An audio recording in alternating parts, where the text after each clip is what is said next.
Hello and welcome back to my channel, Thrifty Day. My name is Leah. I'm the creator behind Thrifty Day. Today's episode is going to be a flip through of my new personal creative journal for 2024. I also made this journal charm, so I decided to include a tutorial showing you how I made it.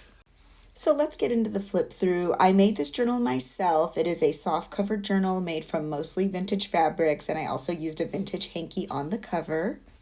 It measures about 10.5 inches tall and about 7.5 inches across, and I'm just using that vintage piece of fabric as a closure. I sort of like it that way. I did that for Christmas and I really liked it, so I thought I would have that carry over into the new year.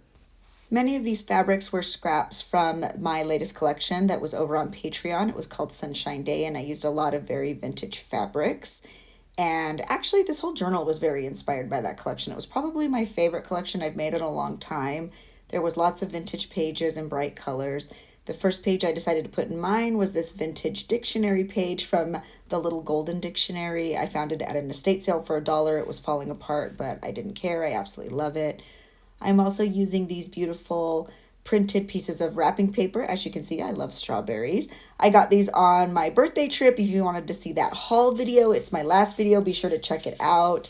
I'm also using a lot of really bright, beautiful double-sided pieces of cardstock and lots of vintage book pages. Look at that vintage book page. There's a hippo. Hippos are my favorite, and lions. I love lions too. So I just use a lot of my favorite vintage papers. Will many of them get covered? Yes, and that's okay. This book page is actually from my dear friend Francesca, Junk Journal Joy. I will link her down below. She's so creative and so inspiring. I absolutely love her. This bag was from her too, all the way from France. She's just such a kind and beautiful person. So be sure to give her page a look and a follow. Here's some more of that beautiful cardstock. I got them all from the same paper pack. I want to say it's called Vintage Chic. It's from Joann's. It was beautiful. And that yellow piece of paper is vintage from one of my more recent estate sales, and I loved it. That beautiful wrapping paper is from Shorthand in Highland Park, one of my favorite stationery stores, and just lots of more vintage pages. As you can see, I love floral. It's even floral in my sweater. I just love flowers, especially vintage flowers. This is some of my Lego instructions. I was given the Up House for Christmas from my beautiful Lizzie for a wonderful present, and I decided to include some of those Lego instructions. This particular page I have saved forever, and I always forget to put it in my journal, and I knew this was the time. They're balloons. It's a beautiful 70s storybook, and I'm going to leave that in the center, and in all honesty, I may not even journal on it. I just love it, so I'm so happy it finally made its way into one of my journals. Also, I'm sure you could hear my dogs running behind me. They are very happy about something, and I'm not sure what, but they're making a lot of noise. So if you can hear all their little paws on the hardwood floors, I hope you enjoy that because they have the most precious little paws in the world. So yeah, I'm just really happy with all of the little vintage pages and creative pages in here. It's very inspiring. I expect this journal to last me anywhere from 3 to 5 months. The pages are quite large, and I'm very excited to start creating. I'm very inspired by every page I used. So that's going to be a lot of fun when it gets down to the brass tacks of creation. The one thing I didn't have quite made yet when I filmed this flip through was my journal charm. So I thought since I didn't have a journal charm ready, the best time to do it would be here on camera so I could show you.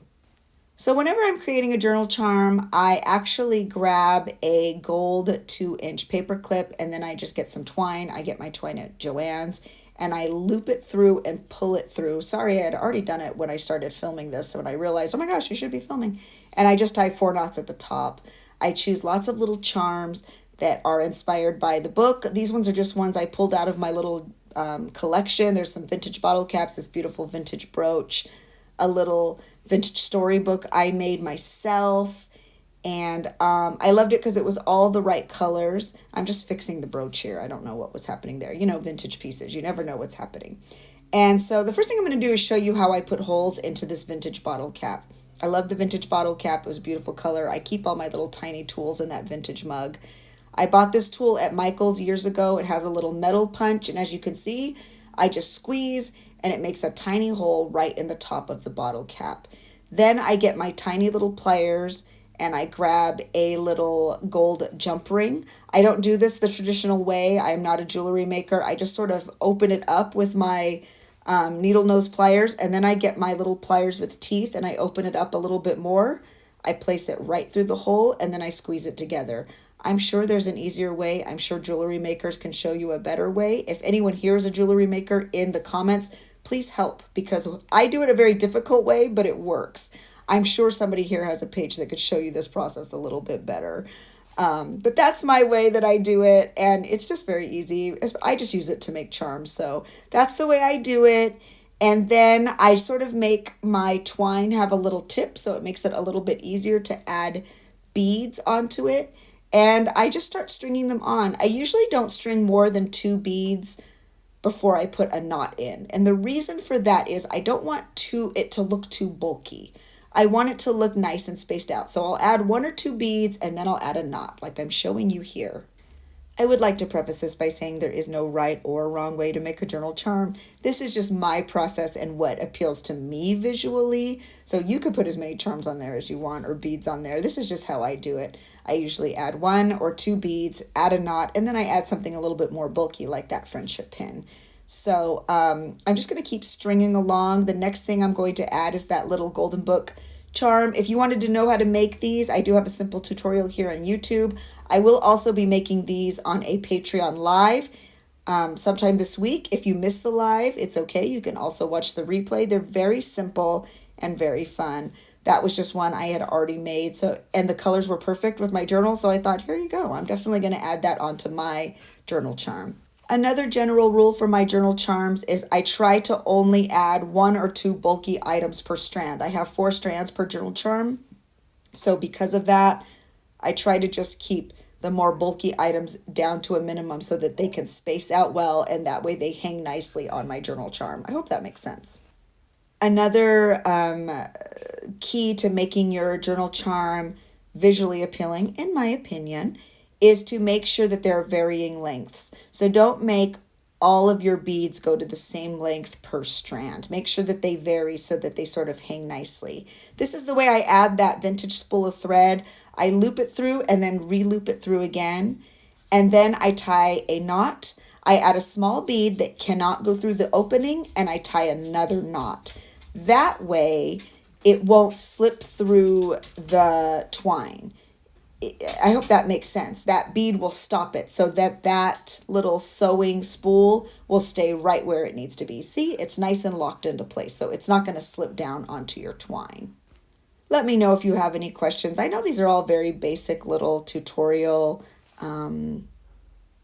ideas, but I think it's always fun to see visually. I'm a big visual learner, so I learn a lot of things I do on YouTube or in person. I actually learned this technique years ago at like a church function. Somebody, one of the women there taught us how to make jewelry, and it was actually a bracelet, and I've carried it over into my journal charm making. So this was something I learned probably close to 30 years ago, this sort of technique. It's very simple, but it's very fun, and so I love to pass it on. If you have any questions, feel free to leave them below. We talk about a lot of these things on my Patreon live, so if you're interested in joining my Patreon, feel free to tap the link in the description box. You can join for as little as $3 a month and be a part of my lives. I go live 3 times a week, and really it's just about community. We hang out, we make things, but really we're just chatting and checking in and making little fun crafts and talking about junk journals and really just becoming friends. So we'd love to have you there.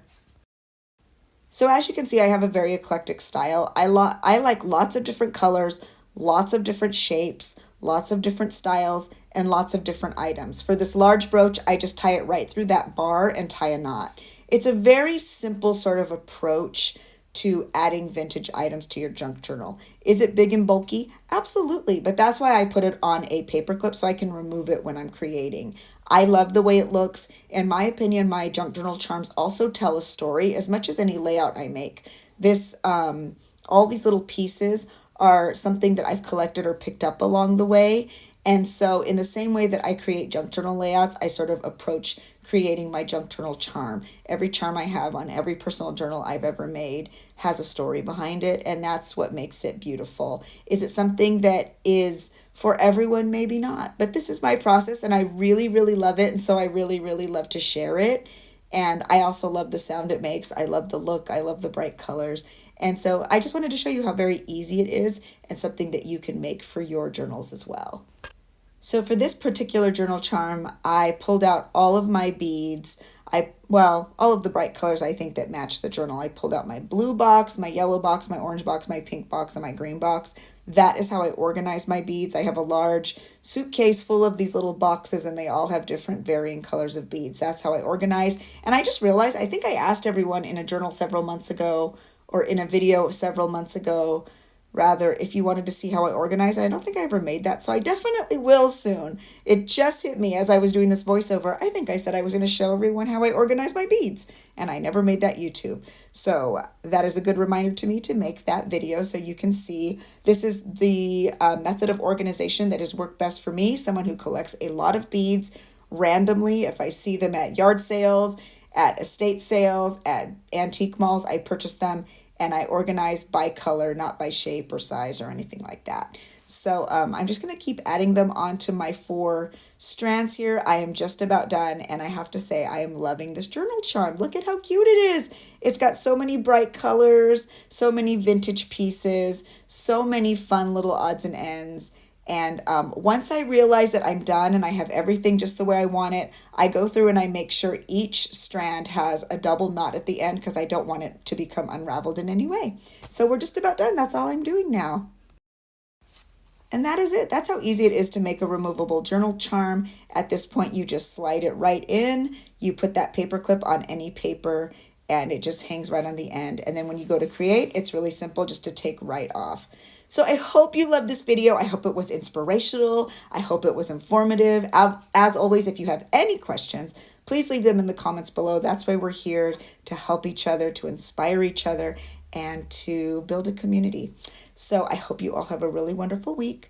I hope that you are creative and crafty, and I hope that you find some lovely friends here in this junk journal community.